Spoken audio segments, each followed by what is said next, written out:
Conseil des ministres s'est tenu ce mercredi au palais présidentiel au Plateau. D'importantes décisions ont été adoptées, notamment la gratuité de la césarienne. La CEDEAO finance les activités de la Commission Dialogue, Vérité et Réconciliation à hauteur de 150 millions de nos francs.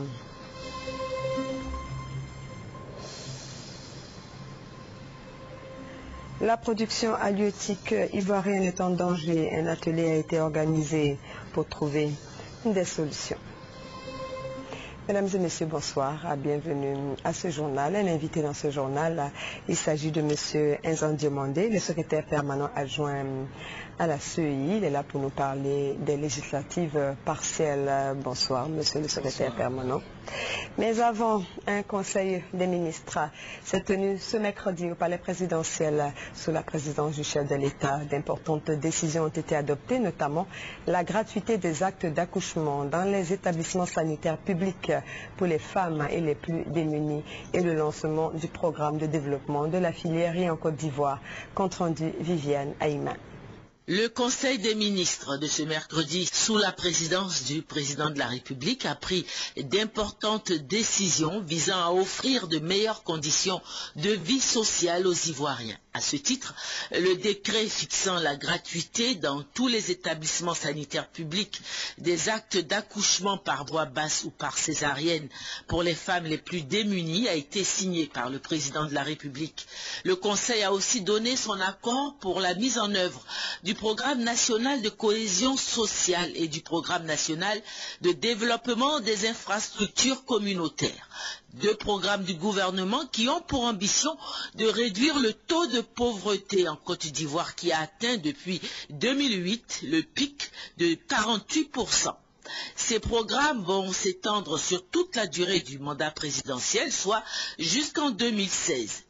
Troisième grande décision de portée économique et sociale, le Conseil des ministres a décidé de lancer dès à présent le développement de la production nationale de riz pour parvenir à l'horizon 2016-2017 à l'autosuffisance et même faire de la Côte d'Ivoire un pays exportateur de riz. Il y a un grand nombre de mesures qui sont prises et qui auront pour effet, de réduire fortement les importations, donc de permettre à notre pays de faire des économies en devises, et deuxièmement, surtout, de donner du travail.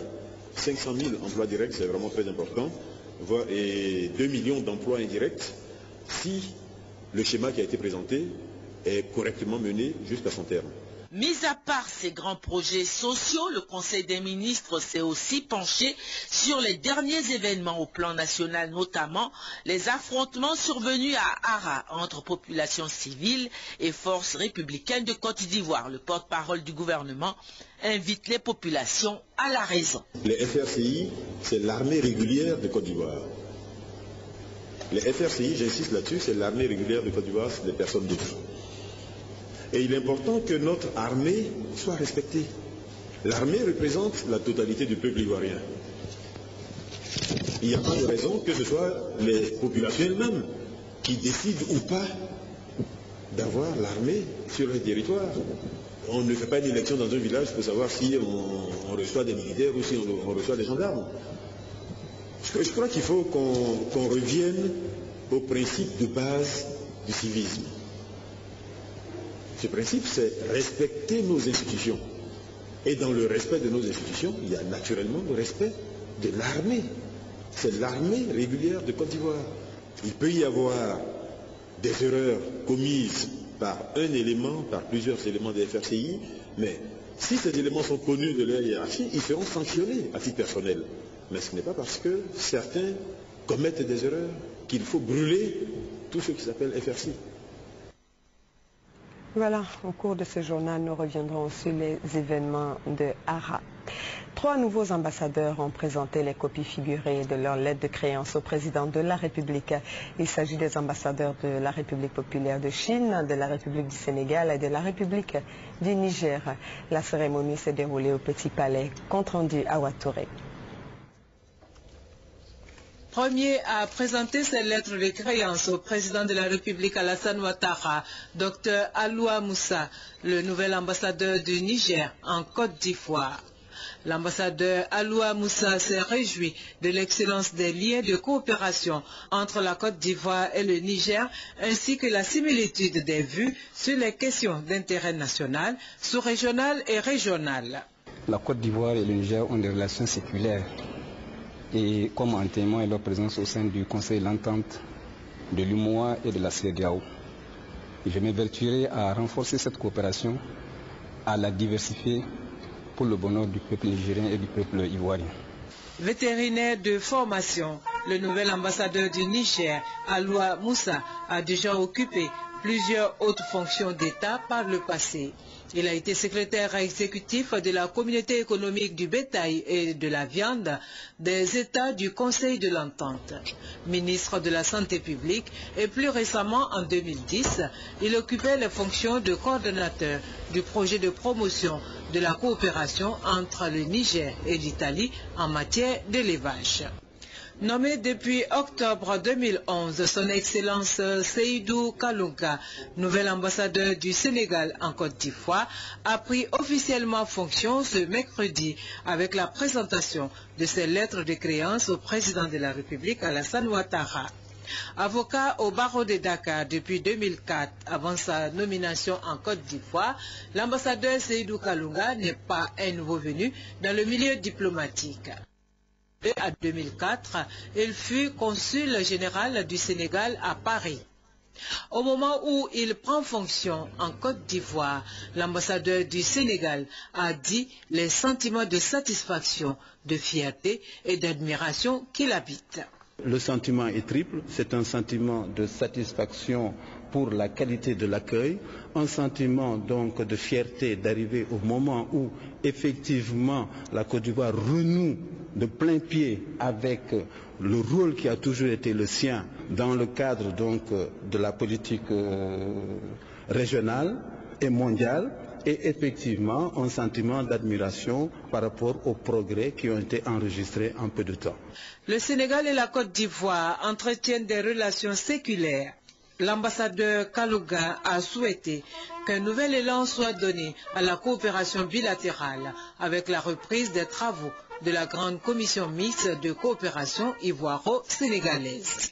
Le remplaçant de Wen Weiwa, Zhang Kuoking, nouvel ambassadeur de Chine en Côte d'Ivoire, a présenté ses lettres de créance ce mercredi après-midi au président de la République.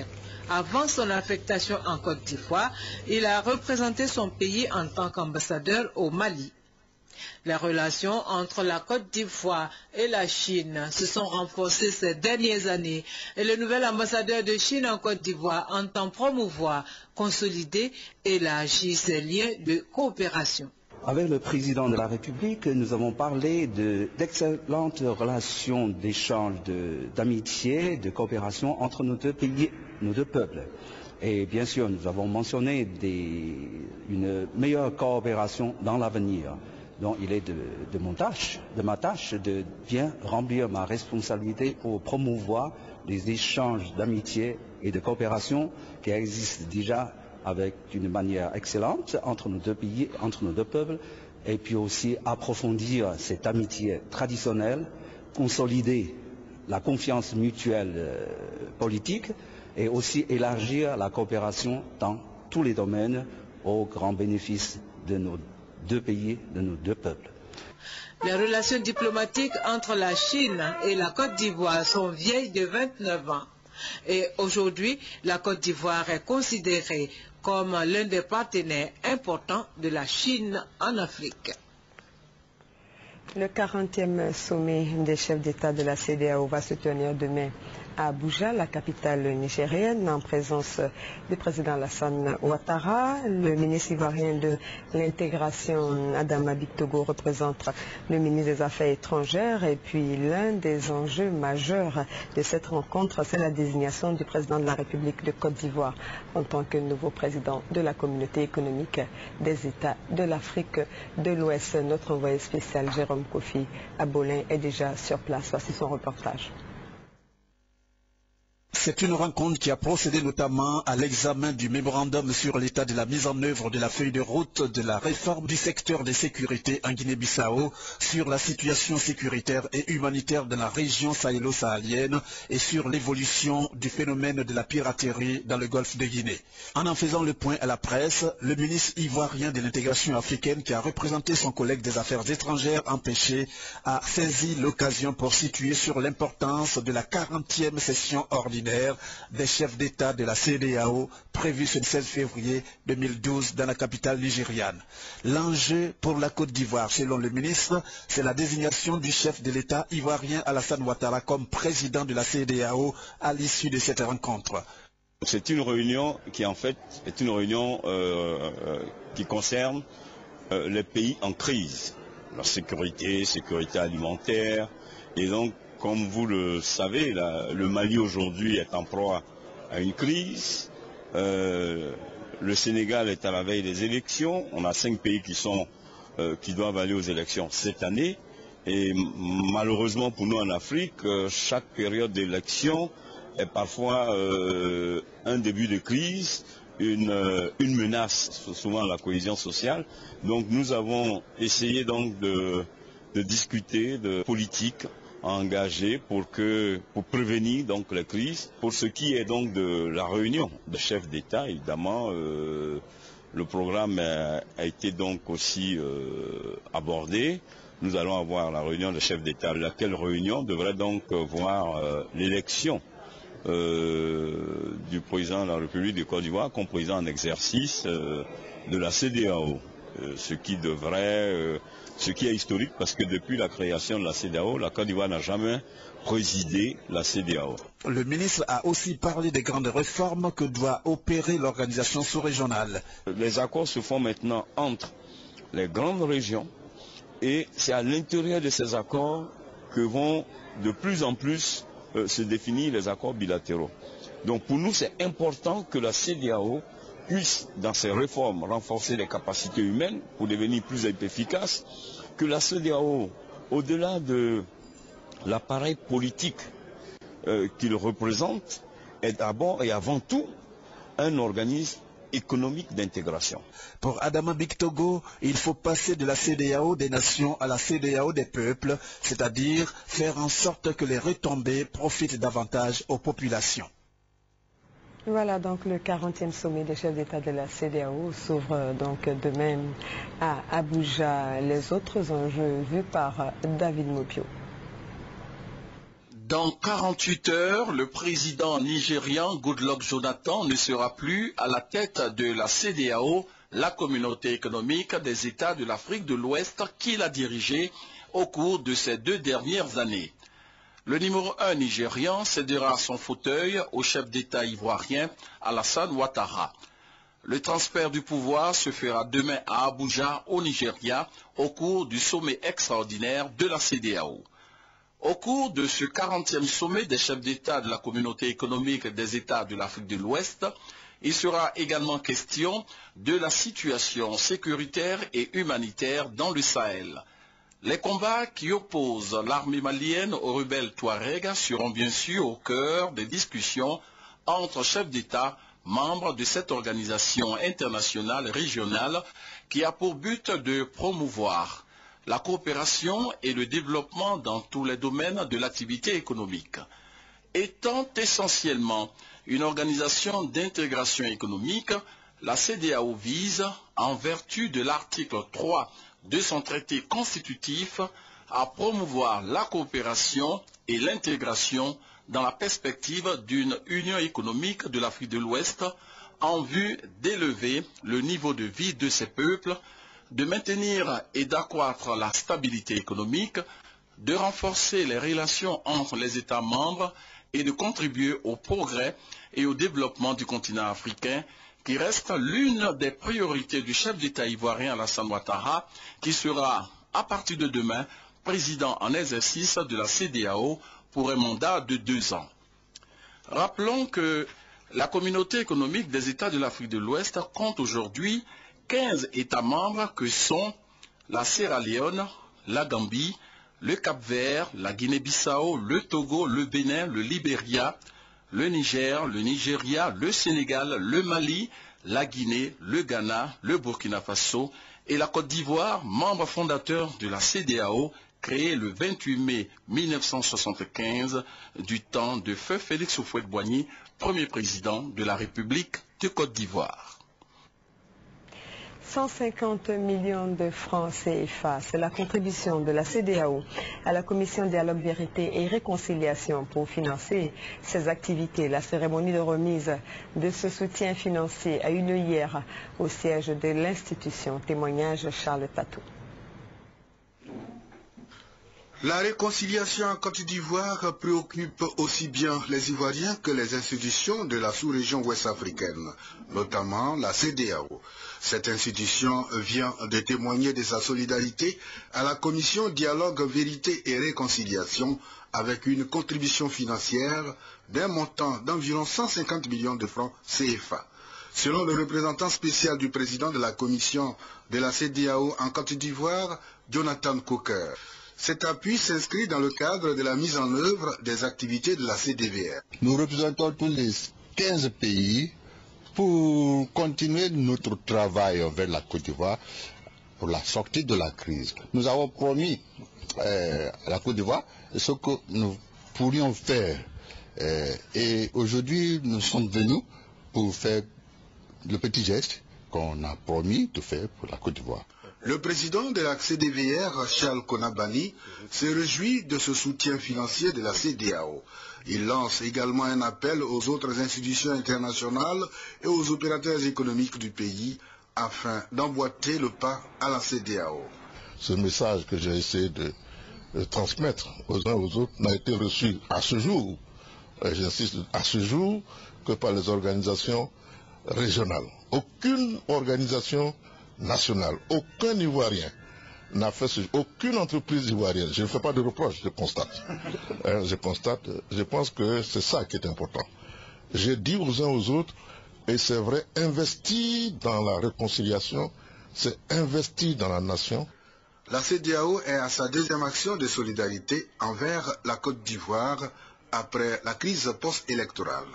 La première date d'août 2011. Elle a porté sur le recensement des besoins les plus urgents pour la reconstruction du pays et la réconciliation.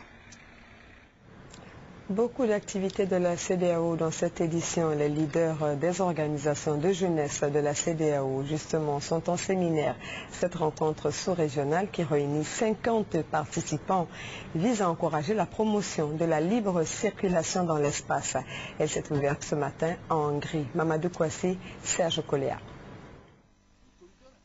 Les tracasseries routières dans la zone de la communauté économique des États de l'Afrique de l'Ouest et aux frontières de cet espace persistent malgré les nombreuses campagnes de sensibilisation.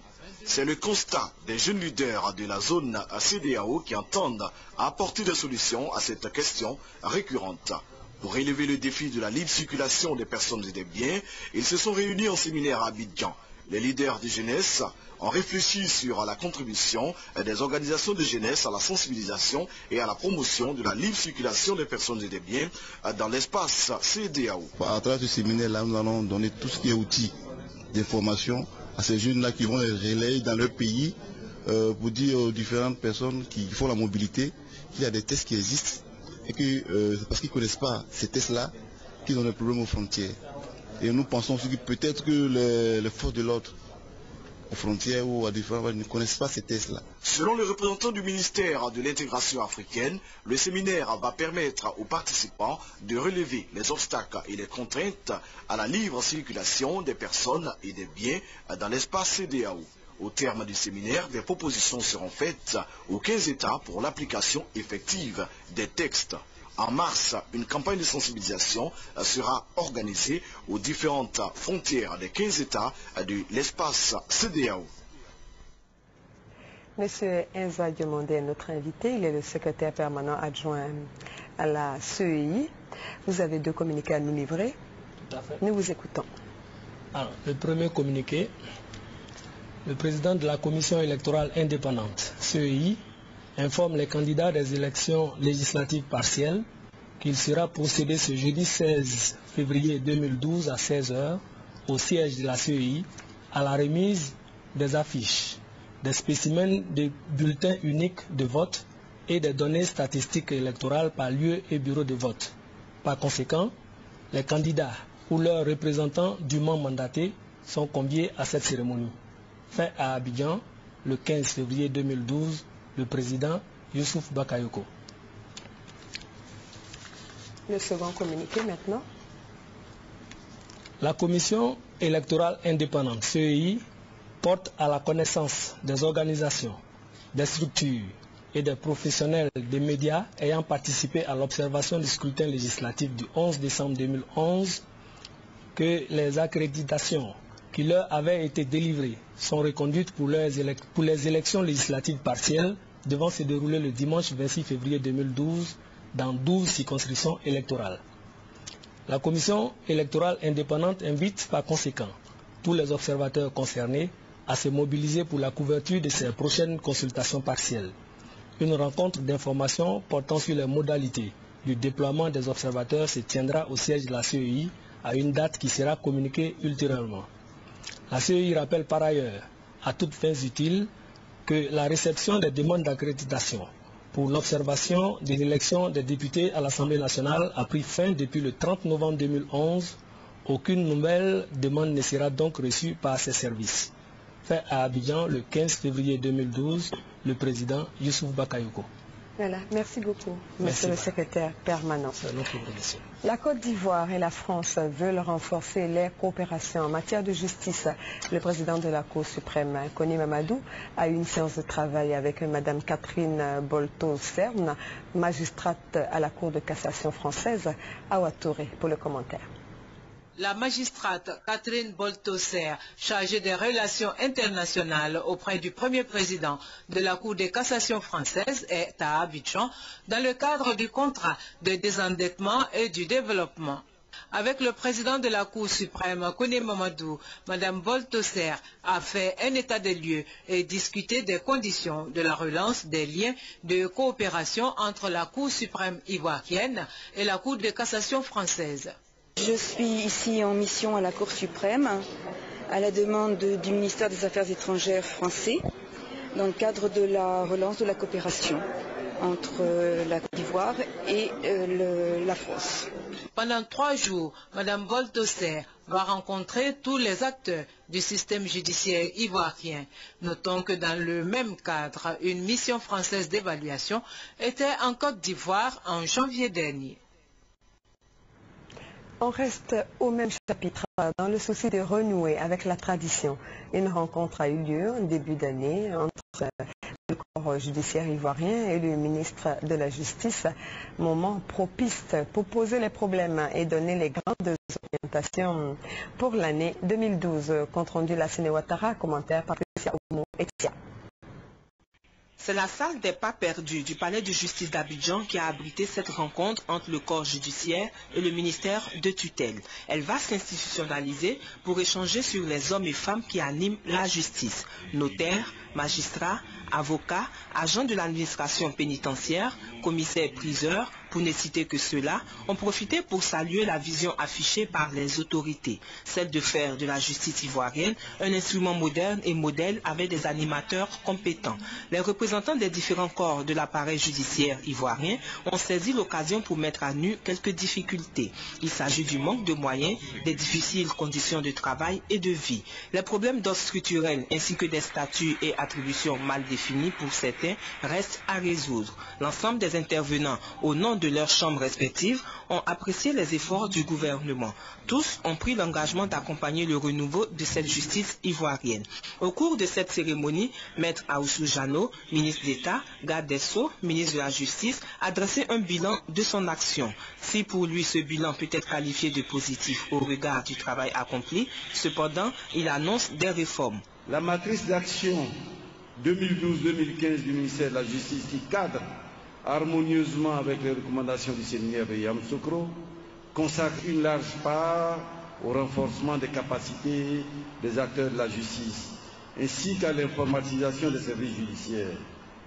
La construction très prochaine du siège de l'Institut national d'information judiciaire sur un terrain déjà acquis à Yamoussoukro participe de cette volonté de faire la formation de tous les acteurs judiciaires une des priorités de notre action. De même, la réforme de la carte judiciaire avec la création des tribunaux de commerce consacrée par une décision présidentielle qui vient d'être signée vise à consolider les efforts du gouvernement pour attirer les investisseurs en sécurisant le cadre juridique et judiciaire des affaires. Le président de la République a pris la ferme résolution de porter le budget du ministère de la Justice du 7 au 12. Je peux vous assurer que cet engagement est réalisé dans le nouveau budget.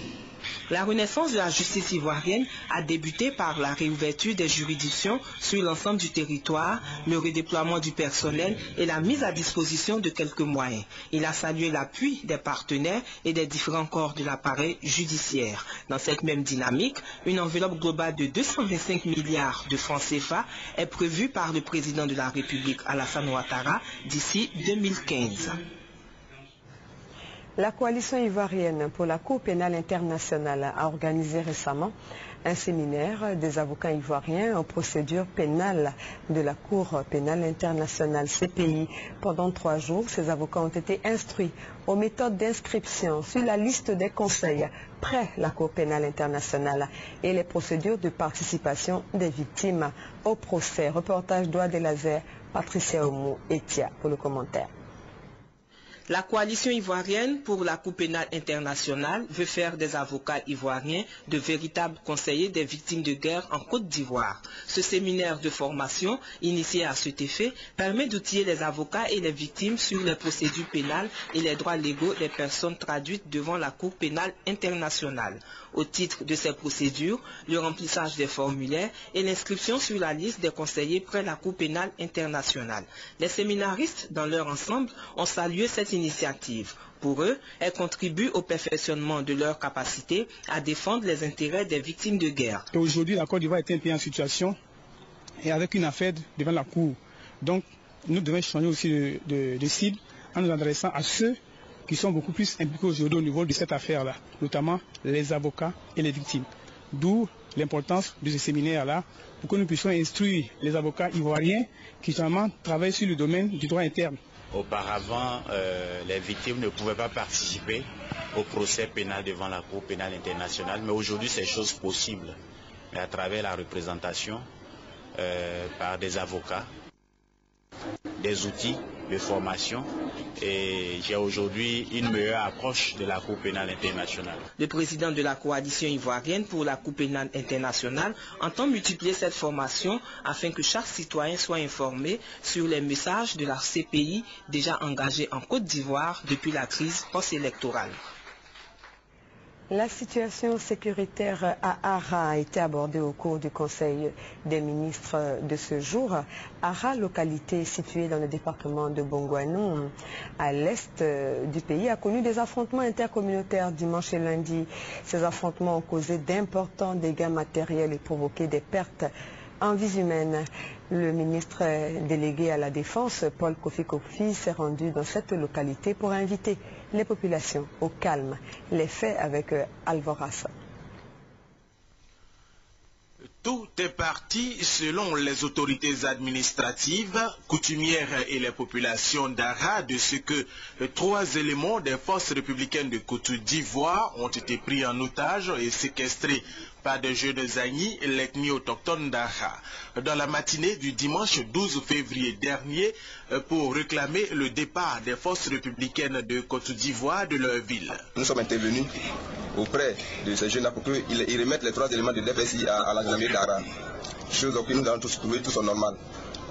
Et il faut dire que les jeunes ont accepté avec toute la considération qu'ils ont pour les autorités coutumières et administratives. Ils ont remis les 3 éléments à la gendarmerie. À ma grande surprise, on m'a pas encore dit, il y a un groupe de jeunes d'Agni qui ont été attaqués à Doulakro. Et là, moi, j'ai couru, je suis allé voir le président de Doulakro, qui est 3e vice-président du bureau communal. Je lui ai demandé de m'expliquer. Et il m'a dit que des Agni ont traversé son quartier sans l'aviser. C'est la suite logique de ce qui s'est passé à Kotobi. À Kotobi, les jeunes gens se sont levés pour dire qu'ils devaient chasser les FRC. Ce vent-là s'est retrouvé à Ara. les jeunes Agni se sont levés pour aller au corridor, attraper des éléments des FRC, les traîner dans toute la ville. On a cherché à tout faire pour leur amener à la raison. Ils n'ont pas voulu. Et ces jeunes gens non contents et qui n'ont pas eu gain de cause à faire partie des FRC sont descendus dans la ville et ils ont dit allons-y au marché. Et arrivés au marché, ils ont commencé maintenant à s'en prendre au magasin des gens. Et c'est à la suite de ça maintenant, les communautés malinquées qui ont plus de biens dans les magasins se sont levées, ils ont commencé à protéger leurs magasins. Très vite, la situation s'est envenimée pour se transformer en affrontement intercommunautaire entre Agni et Malinké. Les dégâts matériels sont importants. Plusieurs magasins saccagés et brûlés. Plusieurs domiciles également, y compris celui du roi Nanatewa II. Nanatewa II qui a été aussi séquestré. Cet affrontement a aussi fait des morts. Plusieurs blessés graves et de nombreux déplacés. Il y a eu au moins 3 à 5 morts. 3 à 5 morts parce que nous avons de nombreuses... ce qu'on a vu, c'est 3 corps que nous avons vus. Il paraît qu'il y a eu 2 autres corps qui se sont justement. Nous on a vu 3 corps. Et des déplacés, beaucoup de déplacés qui, par peur des représailles, ont tous dormi ici. Environ au moins une centaine de blessés. Il y a certains qui sont venus à l'hôpital ici. Et il y a certains qui sont partis à Kotobi. Le ministre Paul Kofi Kofi a rencontré d'abord la communauté Agni et ensuite la communauté Malinké. Jeunes, autorités politiques, chefs traditionnels ont dit leur part de vérité. Le ministre Paul Kofi Kofi a donc pris ses responsabilités au nom du gouvernement pour jeter les bases du règlement définitif de ce conflit. Et les chefs des 2 communautés, les présidents des associations des jeunes ont été convoqués chez le préfet après les avoir entendus différemment. Le ministre les a invités à faire en sorte que tous les habitants d'Ara renouent avec l'équilibre social, la paix. Tout le monde a regretté ce qui s'est passé, mais tout le monde a aussi fait le constat qu'il y a eu des manquements justement liés à des séquestrations de militaires ou d'autorités traditionnels, notamment du chef, et c'était des situations inadmissibles. Et nous avons invité les communautés à faire la paix définitivement. Nous avons demandé au préfet de mettre en place un dispositif local pour régler ces genres de conflits. Revenant sur les pertes en vie humaine, le ministre Paul Kofi Kofi a dit que des enquêtes seront ouvertes pour situer les responsabilités et la justice fera son travail. Des perquisitions se feront pour récupérer toutes les armes détenues illégalement par les populations. À la fin de la rencontre, au nom de la communauté Agni, Nanatewa II et au nom de la communauté Malinké, Adama Sangaré ont invité les populations d'Ara à renouer avec la quiétude. Nous nous sommes réunis et nous avons conclu la paix. Donc tous ceux qui sont partis d'Ara, aussi bien les élèves que les planteurs, reviennent. Ils ne risquent rien. Ara n'avait jamais connu une telle situation, c'est venu et il demande maintenant à tout le monde de s'associer parce que avant, la manière nous vivons ici, avant la crise et même pendant la crise, tout le monde venait se réfugier ici parce que ici il y avait l'entente. Le calme est revenu à Ara après ces affrontements, mais le général de brigade Gervais Kwasi Kouakou, commandant supérieur de la gendarmerie nationale, qui était aux côtés du ministre délégué à la défense Paul Kofi Kofi, a fait mettre en place un dispositif de sécurité soutenu par les soldats de l'ONUCI pour rassurer les uns et les autres. Le secrétaire général par intérim du Rassemblement des Républicains a reçu ce matin une mission d'évaluation des Nations Unies dirigée par Mme Nanette Ahmed. Les 2 personnalités ont échangé sur la situation sociopolitique du pays. Compte rendu, Juliette Ouéa. La mission d'évaluation des Nations Unies dirigée par Nanette Ahmed était ce matin dans les locaux du Rassemblement des Républicains. La délégation des Nations Unies a échangé avec le secrétaire général intérimaire du parti, Amadou Soumaoro. Au cœur de cet entretien, la question de la sécurité en Côte d'Ivoire, la réconciliation nationale et les programmes d'appui sectoriel dans la relance économique. Nous sommes ici pour une tâche spécifique, pour faire des recommandations pour le secrétaire général au Conseil de sécurité sur la structure et votement de l'ONUC. Pour faire ça, sur le mandat, ça c'est une décision du Conseil de sécurité.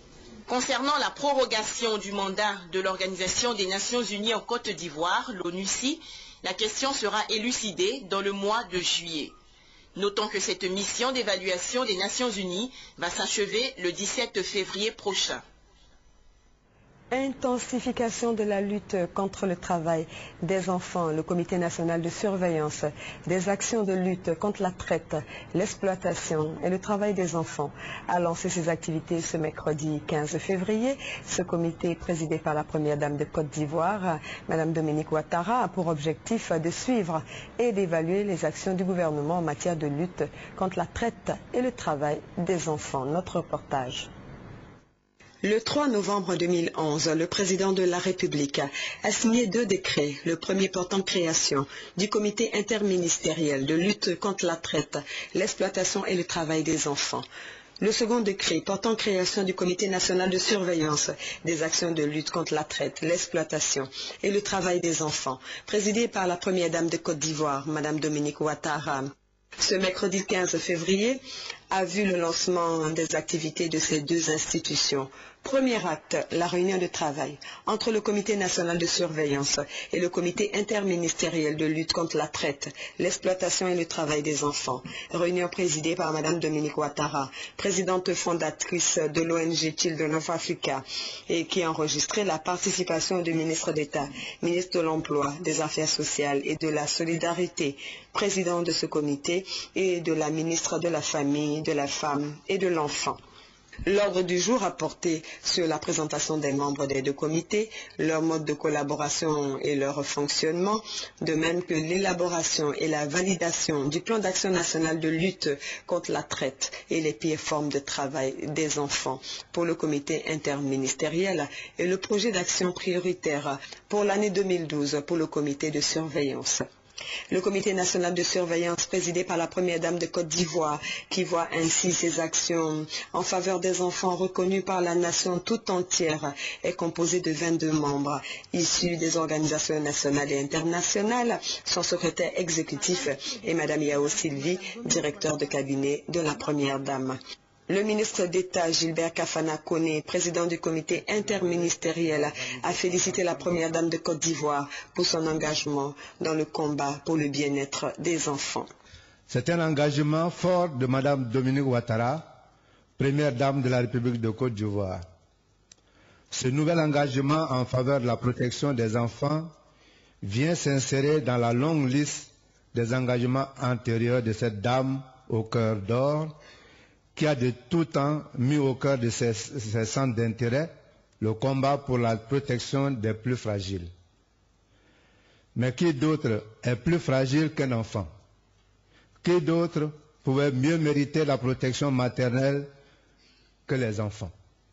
Madame Dominique Ouattara a dit sa fierté d'avoir été nommée à la tête de ce comité, elle qui œuvre pour la protection des enfants à travers son ONG Children of Africa. Le phénomène de la traite, de l'exploitation et du travail des enfants interpelle chacun de nous. C'est pourquoi je voudrais lancer un appel solennel à toutes les parties concernées par ce fléau, producteurs de cacao, coopératives agricoles, industriels, exportateurs et chocolatiers. Tous ensemble, agissons contre la traite, l'exploitation et le travail des enfants, protégeons-les. Ils sont notre avenir. Par la création de ce comité national de surveillance et du comité interministériel, la Côte d'Ivoire dispose désormais de 2 organes institutionnels majeurs afin de lutter plus efficacement contre la traite et les pires formes de travail des enfants. On poursuit avec l'ouverture de cet atelier sur l'élaboration d'un plan de gestion des scènes de plage du littoral maritime en Côte d'Ivoire à l'initiative du ministère des Ressources animales et halieutiques. Objectif, protéger le secteur ivoirien de la pêche qui connaît depuis quelques années un important déclin. Les détails avec Alexis Ouedraogo. Le poisson en Côte d'Ivoire est la source de protéines animales la plus consommée. Eu égard à son prix relativement bas en rapport avec celui de la viande. Les dernières statistiques indiquent que la consommation nationale de poissons est estimée à 288 000 tonnes par an. Pourtant, la production locale ne couvre que 44 000 tonnes, un faible taux qui s'explique.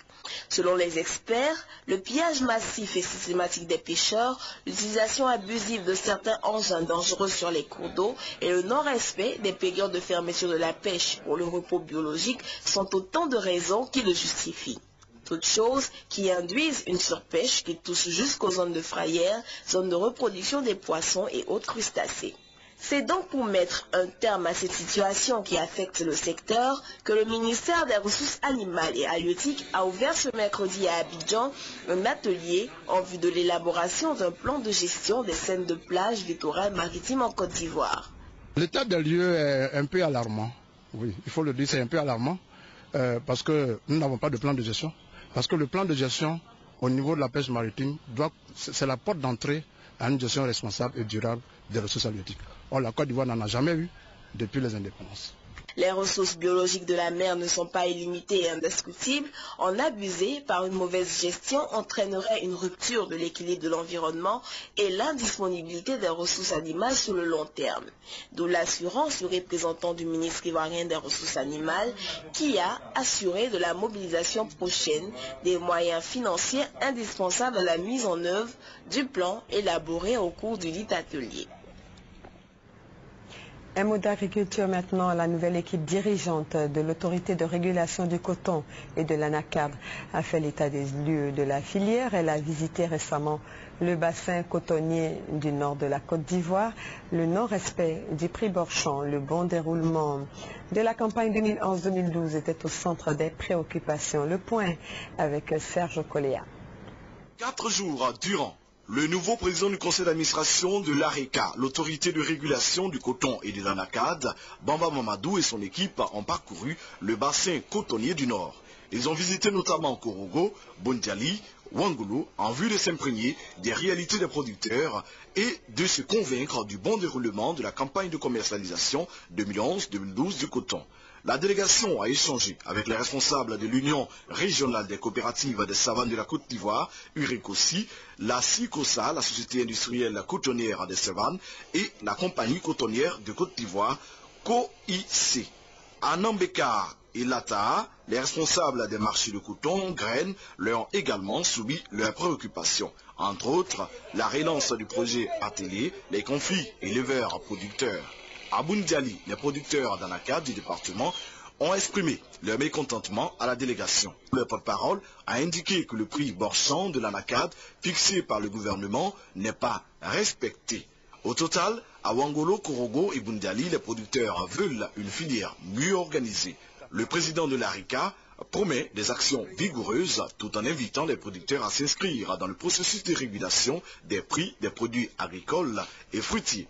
Créée en septembre 2002, l'ARECA, l'autorité de régulation du coton et de l'ANACAD, a pour mission essentielle de réguler et de dynamiser la filière. Les responsables de l'ARECA prévoient ouvrir des antennes dans les 11 régions de production du coton et de l'ANACAD.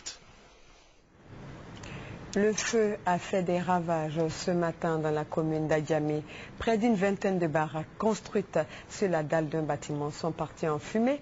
Les pompiers arrivés quelques minutes sur les lieux ont pu circonscrire l'incendie. Les explications de nos reporters Lancine Ouattara et Patricia Oumou-Etia.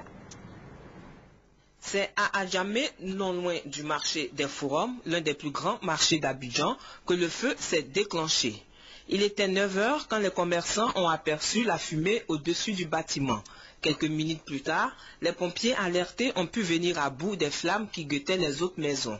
La cause et les circonstances de cet incendie. En tout cas, moi, au moment que je suis monté, j'ai trouvé ces courants qui faisaient masse. Que ces courants qui faisaient masse, je suis parti éteindre le disjoncteur.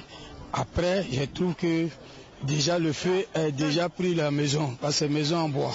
Encore une fois, les branchements anarchiques au réseau électrique sont à la base de ce énième incendie dans une zone commerciale à forte fréquentation. L'intervention des pompiers a donc été salutaire pour les milliers de commerçants et les populations. Les baraques, près d'une vingtaine, construites depuis peu par le propriétaire sur la dalle, sont parties très rapidement en fumée. Les occupants, de petits commerçants maliens et burkinabés, affirment avoir tout perdu. Ils habitaient ces maisons en bois et en plastique, moyennant un loyer mensuel de 10 000 francs CFA. Ces baraques leur servaient à la fois de dortoir et d'entrepôt pour leurs marchandises. Il n'y a heureusement pas de perte en vies humaines. Selon certains habitants, c'est la 3e fois qu'un incendie est déclaré à cet endroit. Ces constructions sans normes sont aujourd'hui fragilisées. Elles risquent de s'écrouler à tout moment. Les sapeurs-pompiers, dans un souci de prévention, ont invité les propriétaires des lieux à faire expertiser leurs concessions afin d'entamer des réparations et éviter ainsi des catastrophes. On s'intéresse maintenant à ces journées scientifiques. En effet, l'Agence nationale de recherche sur le sida et les hépatites virales en Côte d'Ivoire organise ces journées scientifiques sous le signe de la consolidation d'un partenariat de 16 années de recherche sur le VIH-Sida autour du thème « La recherche sur le VIH, un modèle de recherche sur les maladies chroniques ». Il s'agit de faire en sorte que les programmes de recherche soient utiles à la population. Abou Sanogo pour les précisions. Les chercheurs français sont déterminés à renforcer leur coopération avec la Côte d'Ivoire dans le cadre de la lutte contre le sida. Ce partenariat se déroule à travers le programme franco-ivoirien de recherche sur le VIH-Sida PAXI qui a organisé ces journées scientifiques à l'INFAS au CHU de Treichville.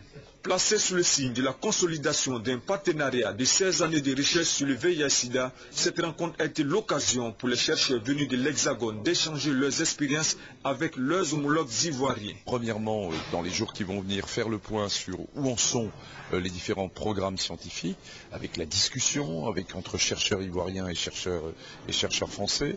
Deuxièmement, définir de nouveaux axes de recherche et en particulier s'interroger sur la prise en charge des hépatites virales, qui est un point important, voire même sur d'autres maladies infectieuses. Et puis troisièmement, réfléchir également sur la constitution et aider nos collègues ivoiriens sur la constitution de cette unité de recherche de Côte d'Ivoire dans le domaine du VIH et des maladies infectieuses. Le coordinateur adjoint du PAXI, le professeur Serge Eoulier, a annoncé l'ouverture prochaine d'une unité de recherche sur le sida à Abidjan. Avec l'arrivée de l'INSERM, la plateforme d'Abidjan en termes de recherche via l'infection à VIH et les maladies infectieuses, est une plateforme sous-régionale qui pourra répondre aux objectifs de la recherche que l'on veut faire. La recherche sur le VIH, un modèle de recherche sur les maladies chroniques, tel est le thème de ces journées scientifiques qui prennent fin jeudi. SOS pour cette petite fille. Sali Zida est âgée de 6 ans. Elle souffre d'une tumeur à la mâchoire depuis bientôt 6 mois. Il faut 5 millions de francs pour faire opérer cet enfant. Ses parents sont financièrement essoufflés. La petite Sali a besoin de votre aide. Alexis Oudraogo.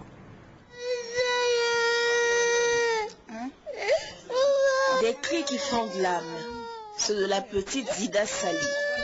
À 6 ans, elle ne rit plus et ne joue plus avec ses amis. Depuis déjà 6 longs mois, elle voit une importante tumeur se développer sur sa joue. Les médecins ont diagnostiqué un cancer.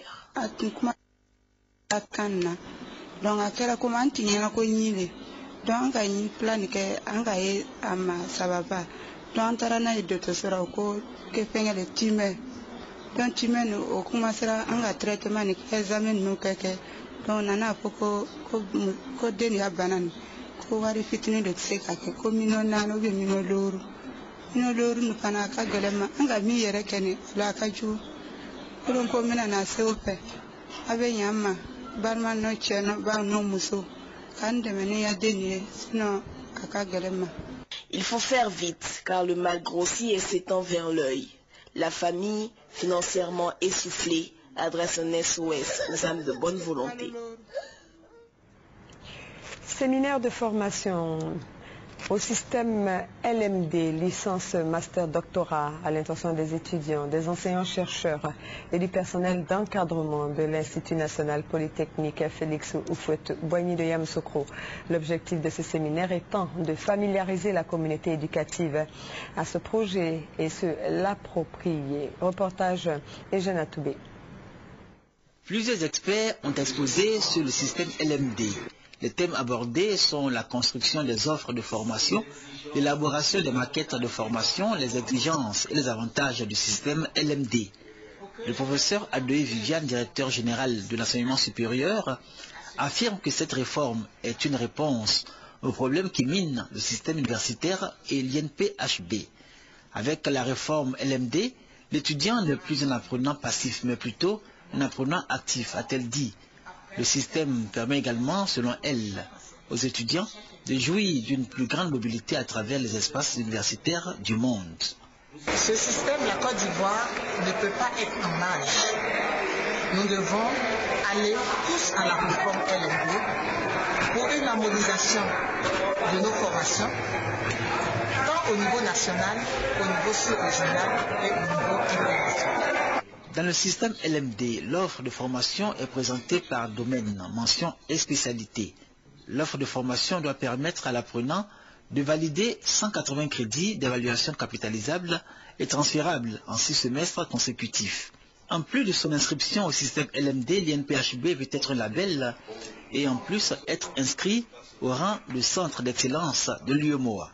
Pour ce faire, une délégation de la commission du département du développement social et culturel de l'Union économique ouest-africaine UEMOA est arrivée à Yamoussoukro.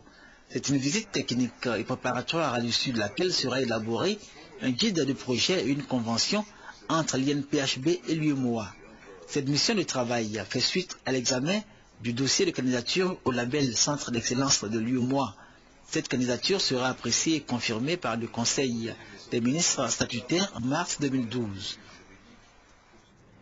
Le directeur central chargé de la vie scolaire du ministère de l'Éducation nationale a effectué une tournée à l'intérieur du pays, une occasion pour M. Nicolas Fimbra d'exhorter les acteurs du système éducatif basé dans le Haut-Sassandra à s'inscrire dans une nouvelle dynamique afin de relever les défis du secteur. Compte rendu Juliette Ouéa. La tournée qui a conduit le directeur de la vie scolaire à Daloa veut emmener son service à retrouver sa place de véritable instrument d'éducation des enfants.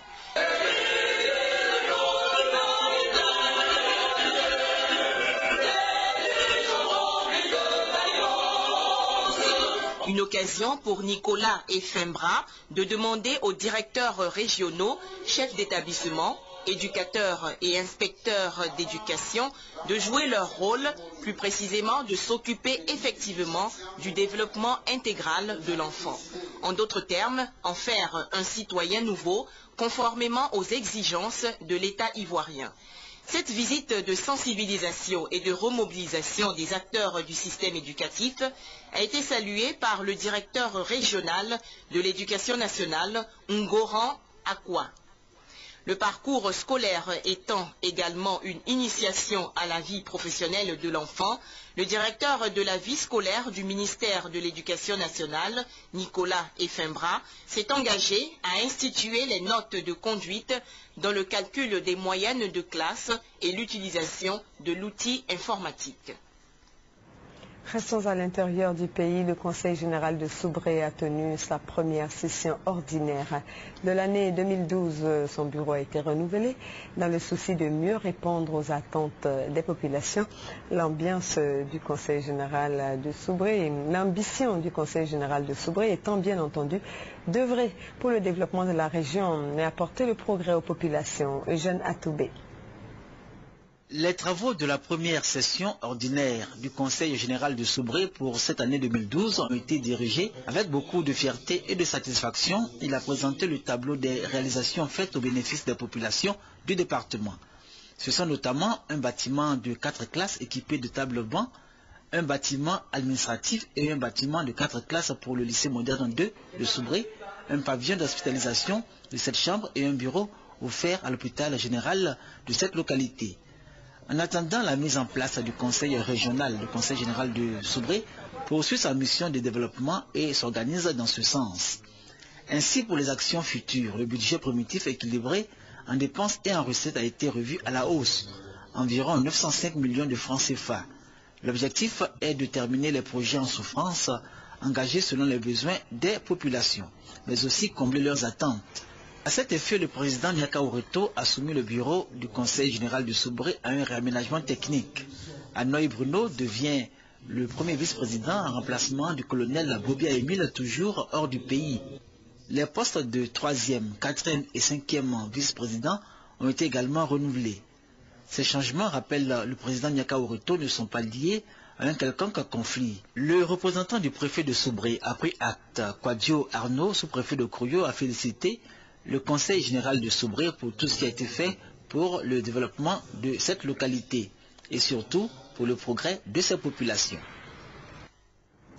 Les anciens élèves de l'école normale, l'école nationale d'administration se sont retrouvés à Grand Bassam pour un déjeuner de débat autour du thème de la réconciliation. Cette rencontre visait à raffermir les liens amicaux et fraternels de ces anciens de l'ENA issus de la promotion 95-97. Reportage Charles Tatou. À travers cette journée de retrouvailles, les anciens élèves du cycle supérieur de l'école normale d'administration voulaient raffermir leur lien d'amitié et de fraternité afin de réaliser un de leurs objectifs majeurs, à savoir la création d'un réseau relationnel, facteur de cohésion et d'efficacité. Issus de la promotion Charles Bozardon-Wayi, les anciens élèves de l'ENA promotion 95-96 totalisent un effectif de 97 membres, dont 26 administrateurs territoriaux, 32 financiers, 3 diplomates, 3 administrateurs des affaires maritimes et portuaires et 33 administrateurs occupant de hauts postes de responsabilité dans diverses structures administratives du pays. Pour apporter leur contribution au processus de réconciliation dans leurs différents milieux, des causeries de débat sur ce sujet ont meublé leur soirée de retrouvailles. Les administrateurs que nous sommes, tous les jours que Dieu fait, même avant la crise, nous faisons ce travail-là. Et avec la crise-là, les administrateurs vont continuer à faire ce travail et à l'accentuer.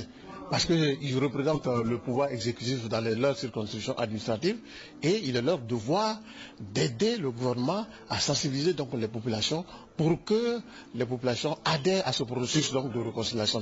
Les promus et les mariés de la promotion Charles Bozardon-Wayi de l'ENA ont été primés au cours du gala qui a mis fin à la soirée.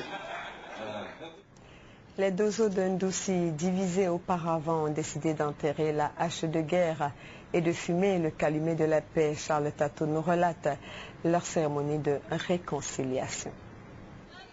La réconciliation dans chaque compartiment de la société ivoirienne d'abord, pour que le processus de paix et de cohésion sociale fasse tache d'huile dans les différentes régions du pays. Cette étape, les Dozo l'ont franchie à Ndoussi en mettant fin définitivement à la brouille qui les a divisés en 2 blocs farouchement opposés. Venus des 4 coins du département de Tia-Salé, les Dozo ont décidé de taire désormais leur querelle au profit de la paix pour un devenir harmonieux de leur confrérie. Occasion pour les 2 têtes de bloc protagonistes, Fofana Bakari et Kone Yaya, revendiquant chacun la place du Dozoba, notamment le grand maître Dozo de Ndoussi, de se donner la main pour que pareille situation ne se répète plus jamais dans leur localité. Keyi Edouard, conseiller spécial du président de la République et responsable du PMRC, a défini le cadre juridique réglementaire autorisant l'existence, l'organisation et le fonctionnement des Dozo sur le territoire ivoirien, avant d'exhorter les Dozo à s'impliquer dans le processus de réconciliation nationale prôné par le chef de l'État Alassane Ouattara, afin d'être des agents de paix au regard de toute la population ivoirienne. Le commandant Touré Moussa, parrain de la cérémonie, s'est félicité du dénouement heureux de cette situation dont le seul vainqueur est la confrérie des Dozo de Côte d'Ivoire. À l'étranger, en bref, sachez que l'île de Madagascar subit la furie des éléments naturels. Elle est frappée par un cyclone dénommé Giovanna. Et puis l'événement en France, c'est la déclaration de candidature du président français Nicolas Sarkozy pour un nouveau mandat. Nous y reviendrons dans nos prochaines éditions. Je vous donne lecture de ce communiqué pour terminer.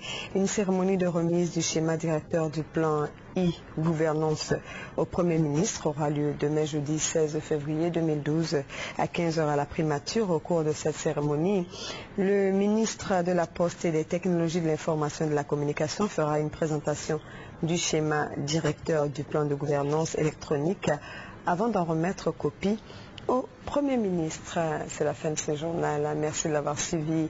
Bonne suite de programme sur notre chaîne et à très bientôt.